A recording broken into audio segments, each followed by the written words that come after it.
السلام عليكم ومرحبا بكم من جديد على القناة. كنتمنى هذا الفيديو يلقاكم وانتم بخير وعلى خير وفي احسن الظروف وفي صحة جيدة ان شاء الله. اليوم فيديو جديد واقتراح جديد، فقاس بلا فقصة بلا تشقق بلا عذاب، كيجي زوين ساهل في التحضير وممكن انكم تقطعوه في نفس النهار، ما تخليوه لا يبات لا والو. غادي تقطعوه في نفس النهار وغتحصلوا على واحد النتيجه اللي هي رائعه، وكيف ما كتشوفوا على الصوره بدون تشقق. هانتومايا يعني اللي عندها مشكل في التشقق ديال الفقاس وما كيصدقش اختي وكيفقسك، فدخلي معايا الفيديو. بسم الله على بركه الله. درت هنا قبيصه ديال الملحه، عندي زلافه صغيره ديال اللوز، عندي 2 كيسان بالعبار، كاس العنبه ديال الزيت، عندي زلافه صغيره ديال الزنجلان اللي صحته في مقيله، 2 خمارات، واحد الفاني، 6 البيضات، وكيلو ديال الفورس الخاص بالحلويات. بالنسبه للسكر سنيده غادي ناخذ 2 كيسان حتى هما. الا كنتو نتوما غادي تبغوا تنقصوا من الحلاوه بحالي فما تعمروش الكاس حتى الفوق.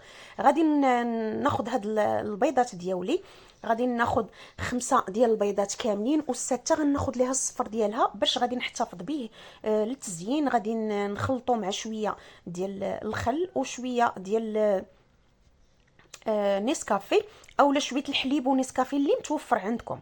صافي غادي نحتفظ بها باش غادي نزين بها ان شاء الله.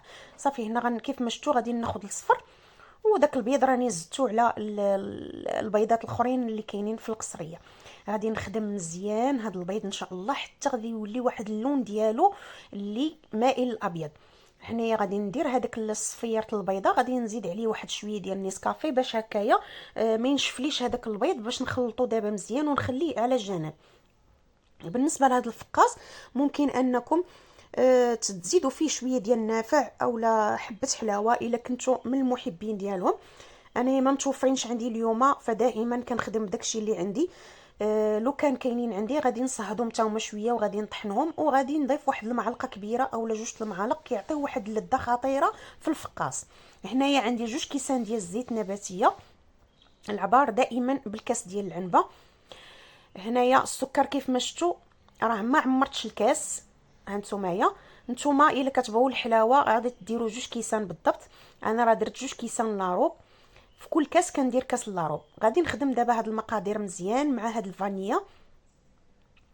ممكن في هذه المرحله انكم تخدموا هاد المكونات في الخلاط الكهربائي حتى هو كيعطي واحد النتيجه اللي زوينه بزاف، وكيتخدم داك البيض مزيان مع السكر ومع سنيده، وكيعطيو واحد الخليط اللي هو متجانس، ما كيبقاش معزول لينا هذاك الزيت فوق من الخليط ديالنا. ضروري هاد المرحله باش تخدموا مزيان البيض مع السكر سنيده مع الزيت حتى كيتجانسوا مزيان، عاد باش ممكن اننا نضيفوا باقي المقادير. بالنسبه هنايا الماء الزهر كيف ما قلت لكم ما بقاش عندي، راه غير واحد شويه اللي ضفتو تقريبا الجهد ديال واحد 2 معالق.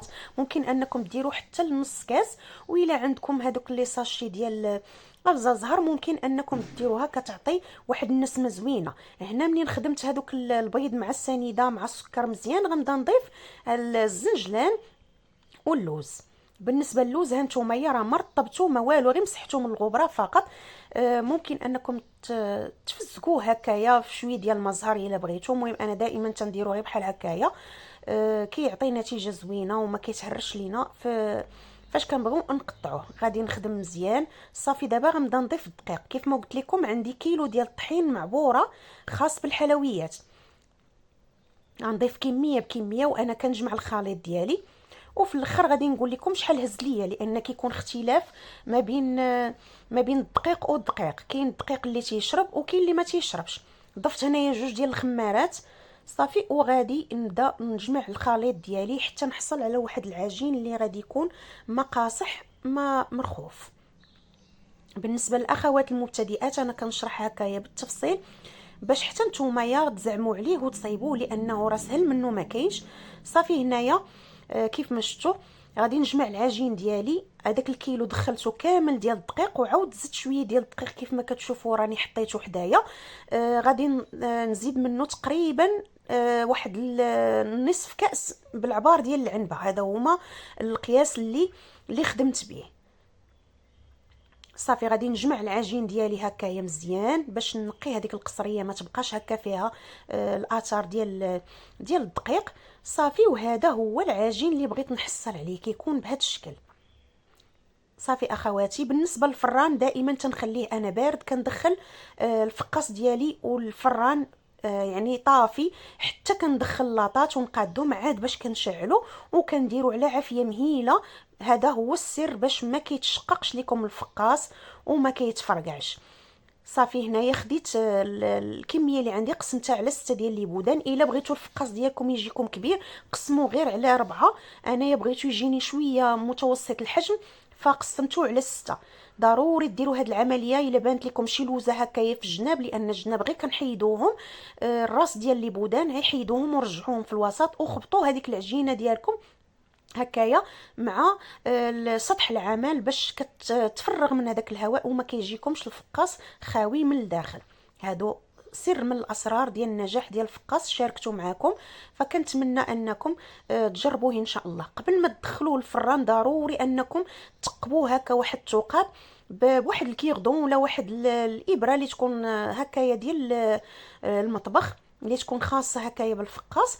صافي وكنديروا داك الخليط اللي درناه في الاصفر ديال البيض مع شويه ديال الحليب وشويه ديال النسكافيه.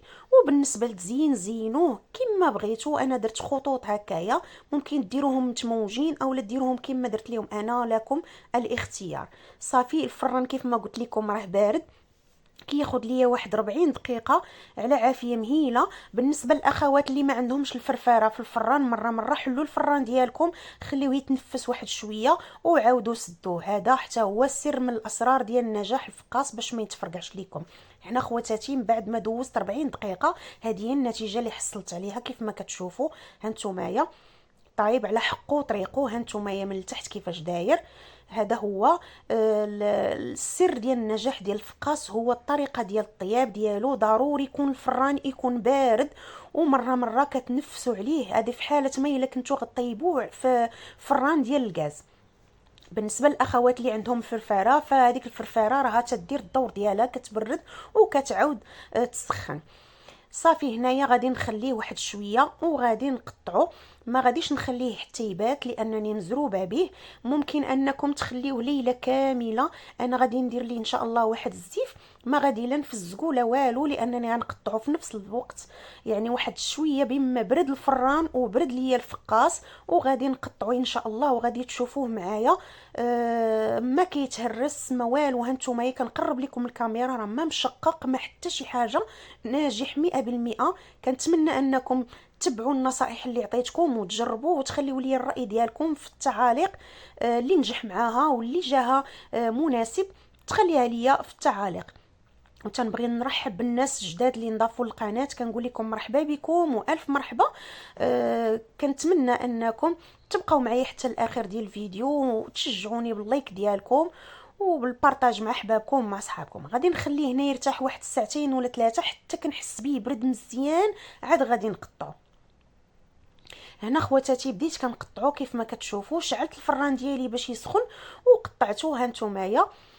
هانتوما الشكل ديالو كيفاش كيجي من الداخل، راه كيجي زوين. هانتوما وممكن انكم ديروا الحجم كبر من هذا الا بغيتوا.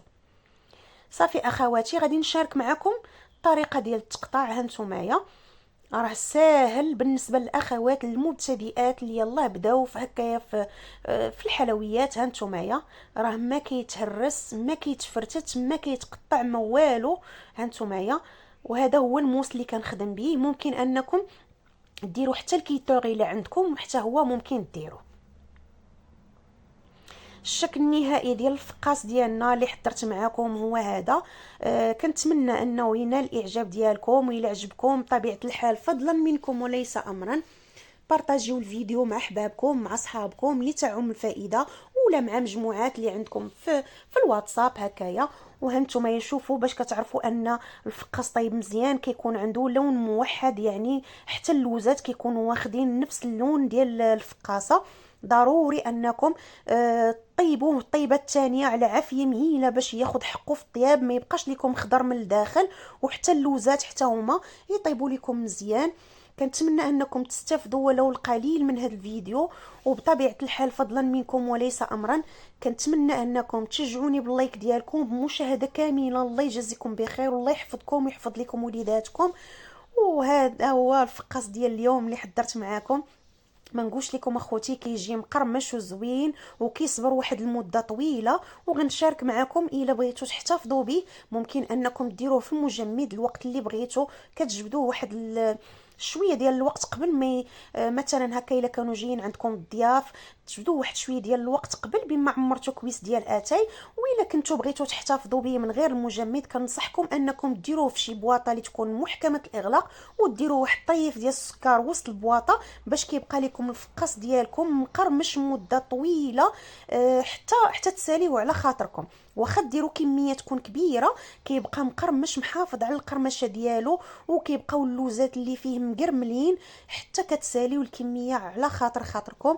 كنتمنى انكم تجربوه بالفعل وتخليوا لي الراي ديالكم في التعاليق. نتمنى خوتي انني ما نكونش طولت عليكم في الفيديو ونكون خفيفه على قلوبكم. نتلاقاكم فيديو جديد مع اقتراح جديد دائما في قناه شهيواتي انا ووليداتي.